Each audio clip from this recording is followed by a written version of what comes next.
then. Now, if the federal government does not find it within its power and ability to investigate a criminal organization such as the Klan, then you and I are within our rights to wire Secretary General Uzak of the United Nations and charge the federal government in this country behind Lyndon B. Johnson with being derelict in its duty to protect the human rights of 22 million black people in this country.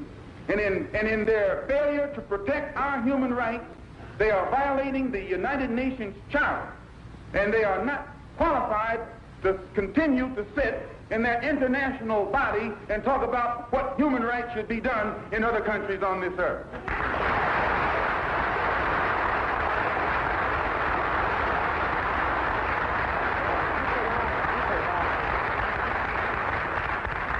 I have to say this, and I'll sit down.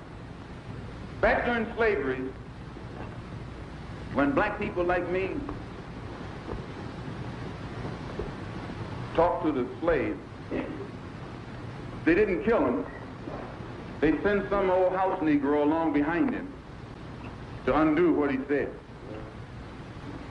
You have to read the history of slavery to understand this. There were two kinds of Negroes. There was that old house Negro and the field Negro.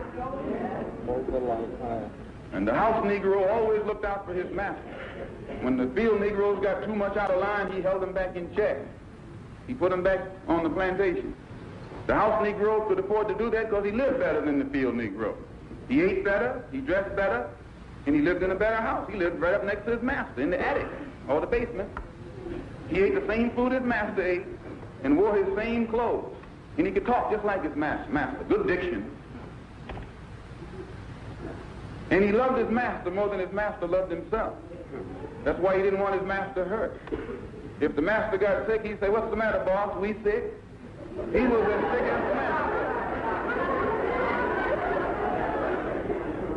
When the master's house caught a fire, he'd try and put the fire out. He didn't want his master's house burned. He never wanted his master's property threatened. And he was more defensive of it than the master was. That was the house Negro. But then you had some field Negroes who lived in huts, had nothing to lose. They wore the worst kind of clothes. They ate the worst food. And they caught hell. They felt the sting of the lash. They hated their master. Oh, yes, they did. If the master got sick, they prayed that the master died. If the master's house caught a fire, they prayed for a strong wind to come along. This was the difference between the two. And today you still have house Negroes and field Negroes. Yeah.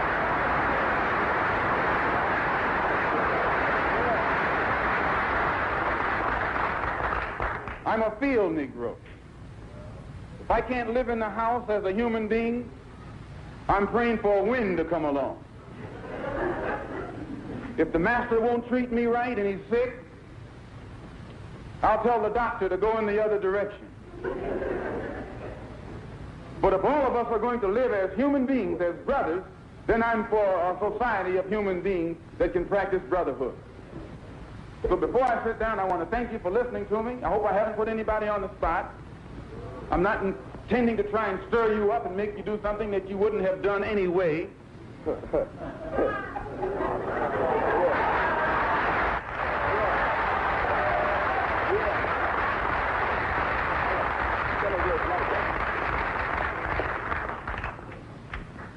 I pray that God will bless you in everything that you do. I pray that you will grow intellectually so that you can understand the problems of the world and where you fit into in that world picture. And I pray that all the fear that has ever been in your heart will be taken out. And when you look at that man, if you know he's nothing but a coward, you won't fear him. If he wasn't a coward, he wouldn't gang up on you. He wouldn't need to sneak around here.